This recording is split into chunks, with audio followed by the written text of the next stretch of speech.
If you think back to all the stuff that we have, seen, if you watch these U.S. newscasts, of course, over the last little while with ICE in various cities, the name Renee Good, the woman who, of course, was shot in Minnesota, other incidents that have happened as well. Here's what's something, or perhaps you might not have expected this, or maybe you did.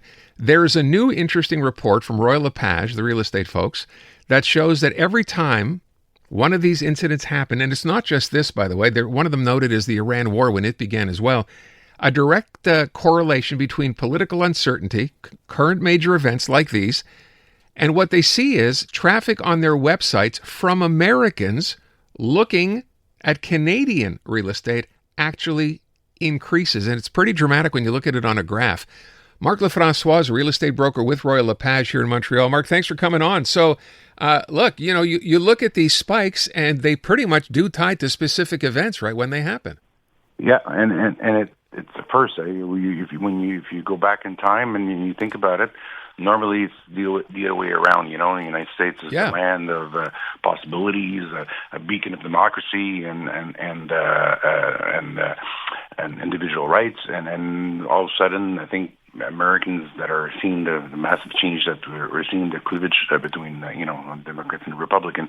Some of people that don't see themselves in their country, and they're looking for maybe a second option. So yeah, it's quite interesting. It's been growing actually that steadily. Now, you obviously have no way to tell beyond people looking, and I know the numbers, as I said, are pretty dramatic. We don't know what actually ends up happening, right? How many sales? You don't have that information. Well, it's right now, my colleagues in Quebec, we haven't seen much action.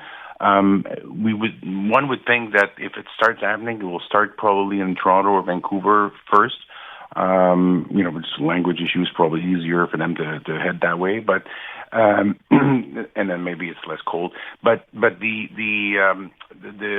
colleagues in Ontario and BC are telling me that in the second, in the cottage industry and the cottage market, we're starting to see some Americans actually starting to visit, and I think some of them, because it's one thing saying, I'm going to buy a place that if all hell breaks loose in the United States, and I'll be able to just hide in Canada for a while.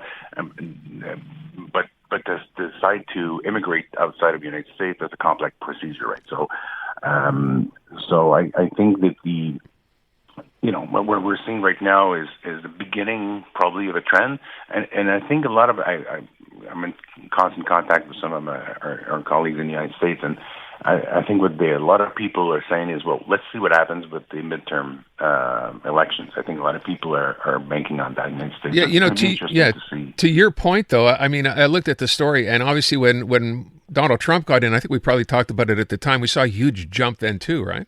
Correct. As soon as he came in, we saw a jump. We didn't see much action afterwards. It kind of,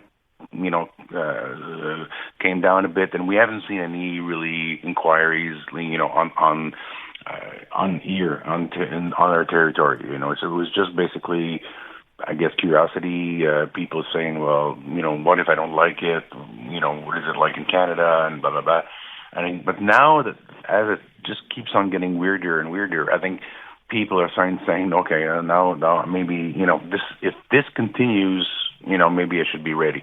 And I think right now, I think Americans still hope that things will settle back, but who knows? It's been so surreal so far. Yeah. So and it's strange to think that one day Canada would be considered a safe haven for the United States.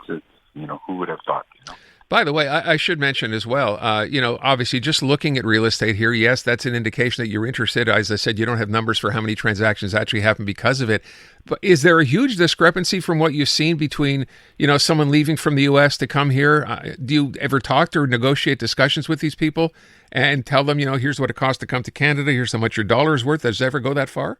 No, so far no. Okay. But people they do have a rebate on currency, but the real estate isn't cheap here compared to U.S. It's not.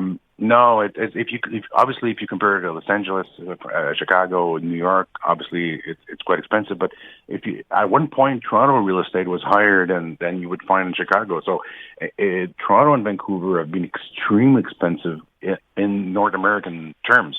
Montreal a little more easygoing, but still Canadian real estate isn't cheap compared to the U.S. If you're in Iowa, whatever, real estate is much cheaper. But I have a client that actually moved from recently from Canada to North Carolina, and then he's send me pictures of the house that he bought in Charlotte.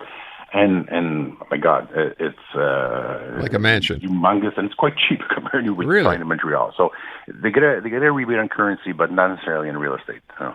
That's fast. I would have thought, and I guess to be fair, city to city to city, if you wanted to move to, I don't know, a Drummondville, maybe that's more of a fair comparison to Charlotte. I mean, I don't know, but it's interesting to hear you say that. I would not have thought that was the case. Yeah, I think that if we start to see a wave in Quebec, I think that probably the first place it's going to happen is probably the Eastern Township. I would expect. It's very bilingual. Mm-hmm. It's very close to Vermont and New Hampshire and all these states. And Vermont is probably left scale of the political landscape.